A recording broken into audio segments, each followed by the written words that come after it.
শমসু ভান্ডারী বলছেন, আল্লাহ তাআলা নিজের নূরে বানায়াছেন তার বন্দরে, বানায়াছেন তার বন্দরে।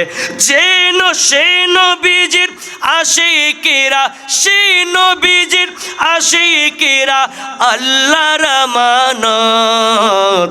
গেলে বুঝবি মদিনাটা আসলে জান্নাত, গেলে বুঝবি মদিনাটা আসলে জান্নাত। জগতে মদিনাবাসী সর্বসুখে তারা সুখী, সর্বসুখে তারা সখী। ভাগ্যনাশ শমসু আজব, ভাগ্যনাশ শমসু আজব ফিরল না কিসমত। গেলে বুঝবি মদিনাটা আসলে জান্নাত, গেলে বুঝবি মদিনাটা আসলে জান্নাত। সালাতুন ইয়া